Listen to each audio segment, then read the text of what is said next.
Gen Z मोमेन्टको एउटा निकास चाहिँ निस्किनुपर्छ। राजाले जुन आफ्नो वक्तव्य राख्नुभयो त्यसमा मेरो एकदमै सहमति छ। विदेशी दलाल भनेर बुझेँ मैले, बालेन शाहलाई विदेशी दलाल म भन्न डराउँदा पनि डराउँदिनँ। चुनाव भनेको एकदम एकदम एकदम एकदम यो डरलाग्दो प्रक्रिया हो। आफ्नो छोराछोरीले गरेको छ, आफूले कमाएर हिँडेको छ, कसरी गणतन्त्रको खायो? बरु गणतन्त्रले चाहिँ हाम्रो रगत खाएको होला, गणतन्त्रले चाहिँ हाम्रो नुन खाएको होला। सुन्नुहोस्, केही जेनजीहरू केही पैसामा, केही पावरमा, केही पदमा बिक्यो भन्दैमा जेनजीको सपना तुइयो भन्न मिल्दैन। बालेन शाहलाई देख्न नपाएर, बालेन शाहलाई देख्न पाएपछि देश बन्छ त? बालेन शाहको अनुहारले देश बनाउँछ भन्ने चाहिँ काङ्ग्रेस एमालेका होइन, काङ्ग्रेस एमाले माओवादीका मान्छेले भन्छन् त्यस्तो होइन। अब राप्रपाकै मान्छे पनि भन्न सक्लान्। तपाईँले हामीले मेहनत गरेर 30-40 लाख रुपियाँ आइएल्स पढेर कलेज फी तिरेर जान्छौँ भन्यो भने पनि हाम्रो भिजा लाग्दैन। राजाको हिसाबले हेर्ने हो भने उहाँ प्रजाहरू नै भेडा भने होइन, हाम्रो हिसाबमा हेर्ने हो भने जनता भेडा। गणतन्त्रले चाहिँ हामीलाई लुटेर खाएको छ, गणतन्त्रको पैसा र गणतन्त्रको नुन, गणतन्त्रको रगत हामीले खाएको छ भन्न मरि काट्टै मिल्दैन। यो कुरा चाहिँ तपाईँले, म पनि राप्रपाको कार्यकर्ता हो, हेर्नुहोस् मैले टिकट पाइनँ भनेर म खै रिसाएको छुइनँ। यो जेनजी मोमेन्ट भइसकेपछि त मैले पनि सायद मलाई धेरै मान्छेले तपाईँले पनि पाउनुपर्ने टिकट भनेर मलाई धेरैजनाले भन्नु। प्रजा नै भेडो भएको कारणले गर्दाखेरि यो सरकार राजा जस्तो मान्छेलाई गाली दिने सपना कहिले पनि तुइयो होइन। आन्दोलन तुइयो, सपना तुइएको होइन।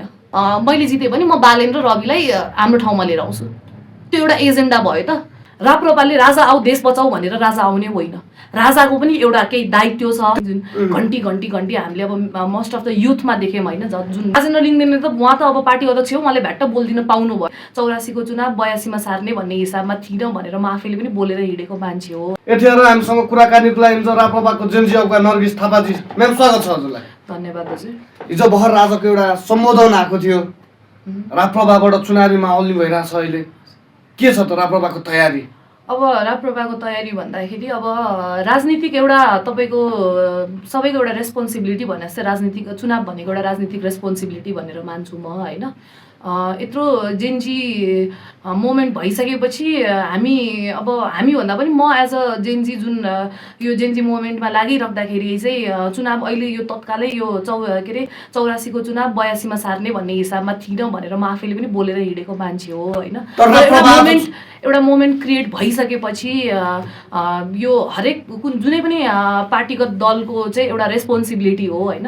त्यो रेस्पोन्सिबिलिटीलाई चाहिँ निभाउनु पर्छ होइन। आइसकेपछि आफ्नो टाउकोमा आइसकेपछि त्यसको रेस्पोन्सिबिलिटी निभाउनु पर्छ। र कुरा रह्यो सरकारको जुन आदेश आयो भन्ने विषयमा रह्यो, त्यो विषयमा चाहिँ के छ भन्दाखेरि अब हिजो भर्खरै आएको छ होइन।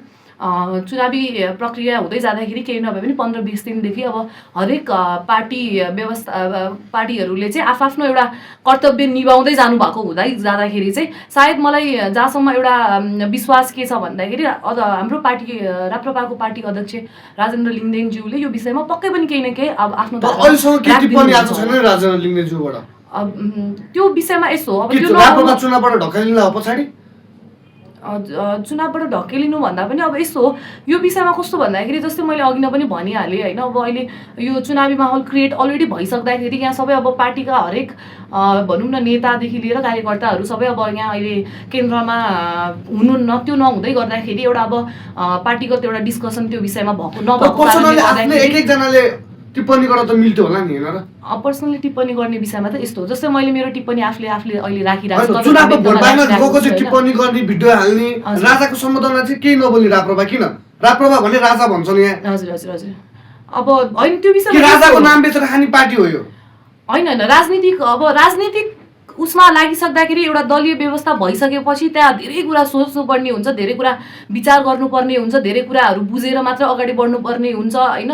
त्यहाँ चुनावी माहौलमा म के भन्न चाहन्छु भने केन्द्रीय अध्यक्ष राजेन्द्र लिङ्गदेन एकजनाले मात्र बोलेर पनि हुँदैन, त्यहाँ धेरैजनाको त्यहाँ पिओभी लिनुपर्छ, पोइन्ट अफ भ्यू लिनुपर्छ होइन। उहाँ किनभने राजेन्द्र लिङ्गदेनले त उहाँ त अब पार्टी अध्यक्ष हो, उहाँले भ्याट्ट बोलिदिन पाउनु भयो, तर बोल्दै जाँदाखेरि आफ्नो त्यहाँ काम गरिराखेको कार्यकर्ताको मन दुखाउँछु भन्न पनि पाउनु भएन नि त। अरू कार्यकर्ताको मन दुख्ला कुरा के होला त्यो विचारहरू सबै पुऱ्याएर सबै कुराको सोच विचार मजाले तपाईँको त्यो कुरालाई चाहिँ एनालाइसिस गरेर अनि त्यसपछि बल्ल बोल्नुपर्छ भन्ने एउटा धारणा हुन्छ होइन। त्यही भएर अहिलेसम्म उहाँले नबोल्नु भएको, व्यक्तिगत आफूले बोल्छु भनेर पार्टी अध्यक्ष भन्दैमा उहाँले व्यक्तिगत म आफैले सबै डिसिजन लिन्छु भन्नु जनताको एउटा टिप्पणी छ नि त।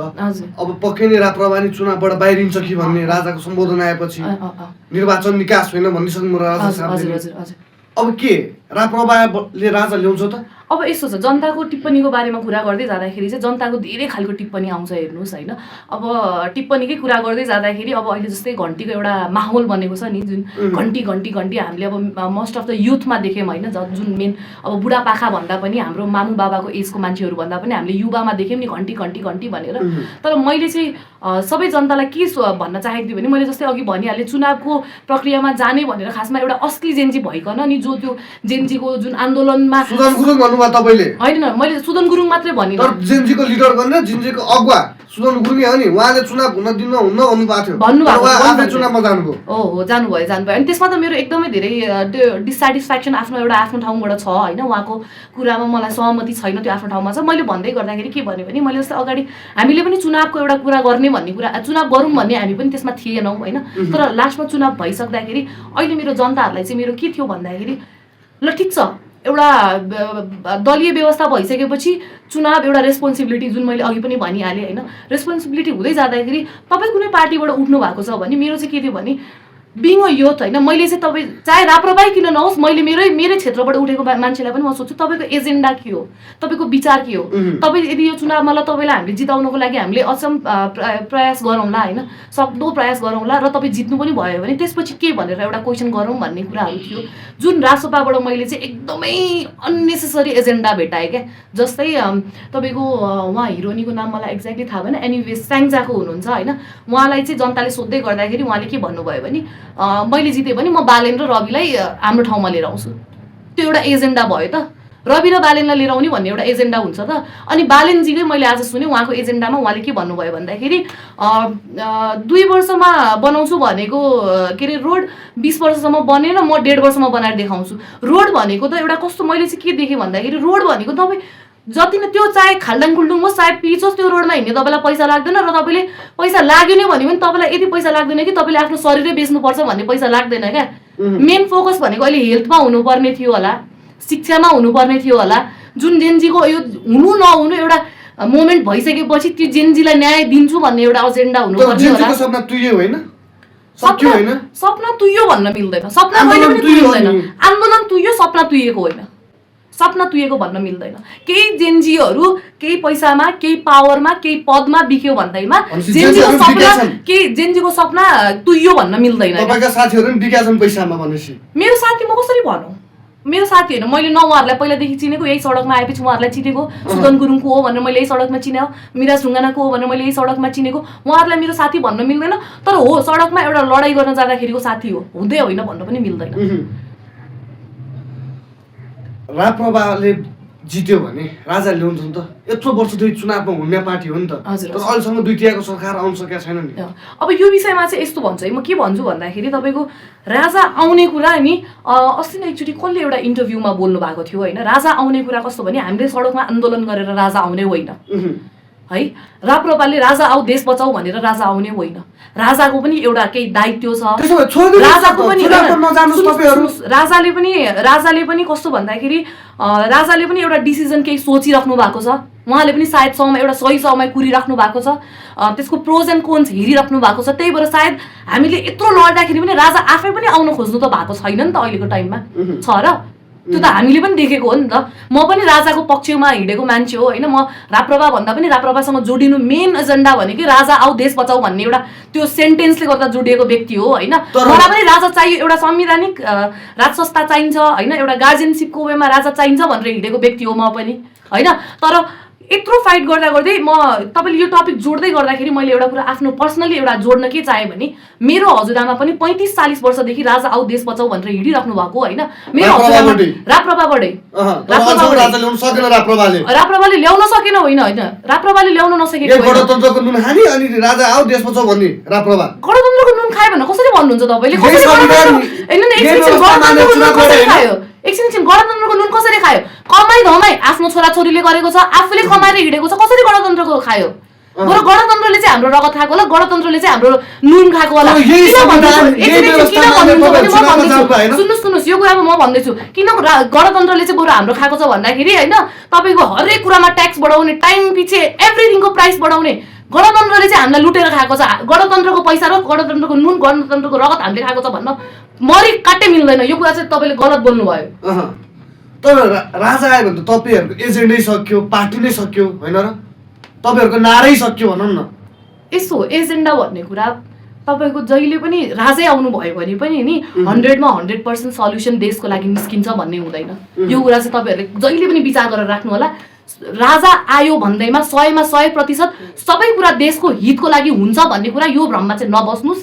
ट्याक्स चाहे 10% होस्, चाहे 20% होस्, केही न केही काम अझै बाँकी हुन्छ र जुन कामहरू बाँकी हुनेवाला छ त्यो कामको विषयलाई लिएर हामी छुट्टै राजा आउनुभयो भने छुट्टै अर्को एजेन्डा लिएर अगाडि बढ्नेछौँ। राप्रपा कहिले कोसँग मिल्ने, कहिले कोसँग गठबन्धन गर्ने, तर एकछिन मिल्न नसक्ने खास किन यो यस्तो व्यक्तिगत स्वार्थ?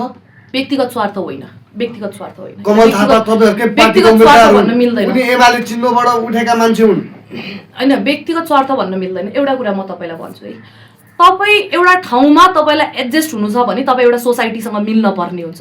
त्यो सोसाइटीमा गलत किसिमका व्यक्तिहरू पनि हुन्छन्, त्यहाँ सही किसिमका व्यक्तिहरू पनि हुन्छन्। यो कुरा चाहिँ नबिर्सिनु होला। त्यहाँ गलत र सही दुइटै हुन्छन्, तर गलत हुँदा हुँदै पनि तपाईँले त्यो सोसाइटीमा त्यो मान्छेसँग सङ्गत राख्नुपर्ने हुन्छ। किनभने तपाईँलाई त्यो सोसाइटीमा सस्टेन हुनुपर्ने हुन्छ।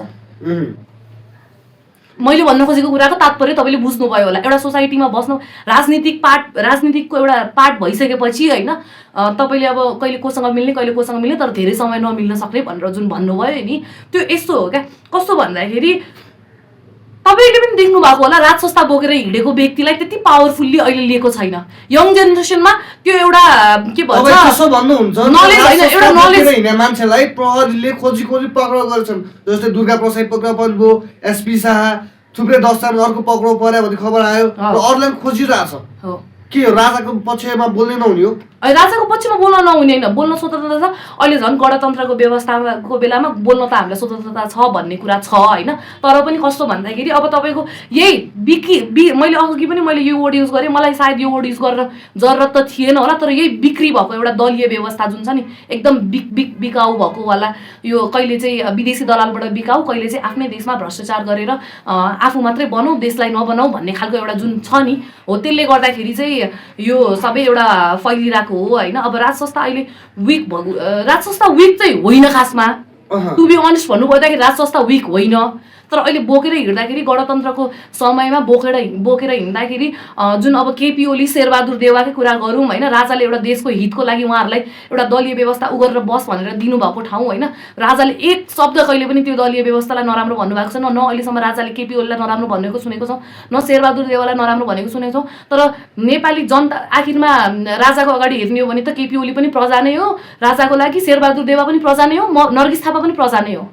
त्यही प्रजा हुँदै गर्दाखेरि होइन, अब सरकारले त कहिलेसम्म केही भन्नुभएको छैन। लास्टमा म चाहिँ के भन्छु भने प्रजा नै भेडो भएको कारणले गर्दाखेरि यो सरकार राजा जस्तो मान्छेलाई गाली दिने, भगवान जस्तो मान्छेलाई गाली दिने होइन, भगवानको सपोर्टमा बोल्ने मान्छेलाई चाहिँ केही पनि नपाएर अब अहिले यो पावरफुल छैन, यो अहिले ठाउँमा छैन, एउटा पदमा छैन, यसले जे गरे पनि हुन्छ भन्ने खालको एउटा त्यो विज्ञप्ति फैलिएको छ। प्रजा तपाईँहरूको पक्षमा आयो भने राम्रो, अरूको पक्षमा गयो भने नराम्रो। एकछिन तपाईँले के भन्नु खोज्नुभयो मैले बुझिनँ। किन थाहा छ, प्रजा भनेको एउटा चिजको एकजनाको मात्रै हुन्छ क्या, राजाको मात्रै प्रजा हुन्छ, मेरो प्रजा हुँदैन। तर यहाँ त जनता भयो, हाम्रो लागि त जनता हो नि, हामी त सबै जनता भयो नि। हामी त मैले तपाईँलाई प्रजा भन्न मिल्दैन, तपाईँ भन्न मान्दैन, तपाईँ र म एउटै लेभलको हो। पर्खिनुहोस् न, तर जनता हेर्ने हो भने त अहिले न राजाको पक्षमा छन्, न केपीका पक्षमा छन्, न शेरबहादुरको। अहिले त देश त घन्टीमय भएको छ नि, बालेन रविकोमा भयो नि जनता त। मैले अघि पनि भनिहालेँ, राजाको हिसाबले हेर्ने हो भने उहाँ प्रजाहरू नै भेडा भने होइन, हाम्रो हिसाबमा हेर्ने हो भने जनता भेडा। किन भनेर म एउटा एक्जाम्पल सहित तपाईँलाई भन्न चाहे। भेडा भन्नुहुन्छ, बालेन शाहलाई हेर्न नपाएको भनेर मान्छेको गुनासो छ उहाँ हो। त्यही त छ त, बालेन शाहलाई देख्न नपाएर, बालेन शाहलाई देख्न पाएपछि देश बन्छ त? बालेन शाहको अनुहारले देश बनाउँछ त? अघिबार बालेन सरकार हो, अघिबार बालेन सरकार, बालेन शाहको अनुहार देखेर देश बन्छ त हजुर? उहाँलाई स्याङ्जा पुऱ्याएर देश स्याङ्जा बन्यो? उहाँलाई काठमाडौँ लिएर आएर के अरे काठमाडौँ बन्यो उहाँको अनुहार चुनाव हुँदैछ। त्यही त मैले त्यही भन्दैछु उहाँलाई उहाँको अनुहार मात्रै देखाएर देश बन्छ त उहाँको एजेन्डा के त त्यो मैले जुन भेडा जनता भनेर मैले भने नि भेडा जनतामा म पनि पर्न सक्छु क्या म पनि पर्न सक्छु किनभने आखिरमा म पनि जनतै हो नि त होइन म पनि जनतै हो म पनि पर्न सक्छु तर मैले के चाहिँ बुझ्नु पर्यो भन्दाखेरि अब तपाईँलाई म एउटा केही भन्छु भने एउटा एक्जाम्पल मात्रै दिन्छु है मेरो साथीसँग मेरो एउटा डिबेट परेको थियो है फेसबुकमा उसले घन्टी घन्टी घन्टी भन्ने ऊ विदेशमा छ तर म सडकमा छु नि त म सडकमा छु नि त जेनजी मोमेन्टदेखि लिएर अहिलेसम्म म सडकमा छु मैले हो म बालेन सरकार होस् चाहे म के अरे राजेन्द्र लिङ्गदेन होस् होइन म उहाँहरूसँग भित्र कम्प्लिटली एकदम उहाँहरूको भित्र हिँडेर उहाँहरूको सबै कुरा नथाहा पाए पनि सडकमा बस्दाखेरि एटलिस्ट 50% कुरा त मैले बुझेको छु होला नि त के बुझ्नुभयो ठ्याक्कै भन्नुहोस् जस्तो उहाँ विदेशी दलाल भनेर बुझेँ मैले बालेन शाहलाई विदेशी दलाल म भन्न डराउँदा पनि डराउँदिनँ मलाई डराउनु पर्ने त्यसमा केही कुरा पनि छैन होइन बालेन शाहलाई मैले विदेशी दलाल भनेर बुझ्छु र रवि लामी छानेलाई यो जेलबाट निकाल्ने अनि चुनावी प्रक्रिया हुने एभ्रिथिङ एउटा तपाईँले सबै सानो सानो डट मिलाउनु भयो भने ओ इट मेक्स सेन्स भन्ने कुरा आउँछ होइन हो सुन्नुहोस् अब मेरो साथीसँग मेरो डिबेट पर्यो डिबेट पर्दाखेरि यो कुरा कम्प्लिटली सुन्नुहोस् है पहिला डिबेट पर्दाखेरि मैले मेरो साथीलाई के भने साथी विदेश बसेर घरमा मोबाइल चलाएको भरमा घन्टी अथवा एमाले अथवा यो भनेर नभन अगाडि सडकमा कुन चाहिँ मान्छेले तिम्रो एजेन्डा के छ भनेर सोद्धाखेरि तिमीले एजेन्डा चित्त बुझ्यौ भने बोल भन्दाखेरि स्टिल पनि उसलाई मैले सबै कुरा मैले देखाउँदा जस्तै विदेशी दलाल हो यसरी परिचालित भइरहेको छ अब कसरी विदेशी दलाल भन्ने उहाँको अब हेऱ्यो भने उहाँको अमेरिकन एजेन्टमा उहाँको नाम छ होइन अब उहाँ मात्र होइन सुदन गुरुङ लगायत धेरैजनाको नाम छ होइन धेरैजनाको नाम हुँदै गर्दाखेरि तपाईँको के भन्छ नाम छ अनि त्यसपछि उहाँहरूको काम पनि त्यही अनुसारको छ अनि अब विदेशी दलाल होइन चुनाव लड्ने विषयमा मात्र होइन अब यसमा मैले तपाईँले कसरी विदेशी दलाल भन्ने कुरामा मैले फ्याक्ट अर्को कुरा एउटा के जोड्न चाहेँ भने अहिले युएसमा एप्स्टाइन फाइल भन्ने चलिरहेको छ तपाईँले सुन्नु भएको होला काहीँ त्यो 3-4 लाखको पेजै छ एप्स्टाइन फाइल तपाईँले सुन्नु भएको छ नि होइन काहीँ न काहीँ सुन्नु भएको छ त्यो एप्स्टाइन फाइलमा होइन तपाईँले स्टडी गर्दै जाँदाखेरि त्यो एप्स्टाइन फाइलमा नेपाल पनि आएको छ नेपालको नाम पनि आएको छ नेपालबाट कस्तो व्यक्तिहरू एप्स्टाइन फाइलको भिक्टिम बन्न पुगेको छन् भनेर पनि थाहा होला तपाईँलाई आइएनजिओ भनेको छ हो अब कसरी भनेर त मैले तपाईँलाई धेरै भनिराख्न परेन होइन यो एनजिओ भन्ने बित्तिकै प्लस अब तपाईँको अब बब्लु गुप्ताज्यूलाई नै हेर्नुहोस् न उहाँलाई राजीनामा देऊ भन्दाखेरि उहाँले म एकचोटि अमेरिका घुमेर आउँछु अनि त्यसपछि म राजीनामा दिन्छु भनेपछि अब उहाँहरूलाई त इजी रहेछ तपाईँ हामी अहिले अमेरिका घुम्न जाउँ भन्यो भने हामीलाई सजिलो छ हामीलाई भिजा दिन्छ हामीले मेहनत गरेर 30-40 लाख रुपियाँ आइएल्स पढेर कलेज फी तिरेर जान्छौँ भन्यो भने पनि हाम्रो भिजा लाग्दैन तर बब्लु गुप्ताले कति सजिलोसँग म राजीनामा पहिला युएस घुमेर आउँछु त्यसपछि म राजीनामा दिन्छु भनेपछि अब सोच्नु त उहाँहरू अब विदेशी दलाल कसरी हुनुभयो भनेर त नेपाल जनताले पाएका छन् त कोही दुबई कोही मलेसिया कोही कतार घुम्नको लागि पाउनु भएको छ घुम्नको लागि पाउनु भएको छ यसको एन्सर तपाईँले मलाई दिनुहोस् न त घुम्नको लागि पाउनु भएको छ उहाँहरू त मेहनत गरेर आफ्नो घर परिवार छोडेर दुःख गरेर केही पैसा कमाउला कि आफ्नो देशमा राम्रोसँग रोजगार भएन अब अर्काको देशमा गएर अलिकति दुःख सुख गर्दाखेरि अलिकति बच्चा बच्चीको पेट पाल्न पाइन्छ कि आफू पनि पालिन सकिन्छ कि भनेर जानुभएको छ घुम्नको लागि जानुभएको छ त अहिलेसम्म देखाउनुहोस् एउटा नेपाली नर्मल साधारण जनता होइन यसरी बाहिरबाट बोलाएर हामी गएको छौँ घुम्न भनेर पाएको एकजना व्यक्तिको नाम देखाइदिनुहोस् त्यसपछि म मान्छु त्यसपछि म उहाँहरूलाई विदेशी दलाल भन्न छोडिदिन्छु निर्वाचन निकास होइन देशको निर्वाचन निकास अनि निर्वाचन होला देशमा पहिला जुन जेनजी मोमेन्ट भयो जेनजी मोमेन्टको एउटा निकास चाहिँ निस्किनुपर्छ राजाले जुन आफ्नो वक्तव्य राख्नुभयो त्यसमा मेरो एकदमै सहमति छ होइन अनि उहाँले भन्नुभएको कुरा गलत पनि होइन पहिला निकास त हुनु पर्यो नि त अनि त्यसपछि पो निर्वाचनमा जाने भन्ने कुरा गलत होइन तर मैले त्यही भन्दै जाँदाखेरि कस्तो हुन्छ भने अघि मैले भनिहालेँ हरेक जनाको एउटा रेस्पोन्सिबिलिटी हुन्छ जस्तै तपाईँ एउटा पत्रकार भइसकेपछि तपाईँको एउटा रेस्पोन्सिबिलिटी भने जस्तै म एउटा देशको नागरिक भइसकेपछि मेरो एउटा रेस्पोन्सिबिलिटी हुन्छ त्यस्तै गरेर एउटा राजनीतिक दलमा बसिसकेपछि हरेक पार्टीको पनि एउटा रेस्पोन्सिबिलिटी हुन्छ उहाँहरूले त्यो रेस्पोन्सिबिलिटीलाई एनालाइसिस गर्नुपर्छ धेरै कुरा स्टडी गर्नुपर्छ तुरुन्तै किन बोलेन राजेन्द्र लिङ्गदेन भनेर त्यो क्वेसन नगर्नुहोस् उहाँको पनि समय आउँछ उहाँले बोल्नुहुन्छ यो विषयमा केही समय लाग्छ पर्खिनुहोस् न राप्रपा यत्रो समयदेखि चुनावमा घुमेको हो नि त हजुर अहिलेसम्म सरकार बनाउन सकेका छैन सिट पाउनलाई अरूसँग गठबन्धन गर्ने अब त्यसमा पनि राप्रपाकै कमी कमजोरी भन्नुहुन्छ कि तपाईँ हामी जनताको कमी कमजोरी भन्नुहुन्छ त? जनताले मन पराएनन् नि त।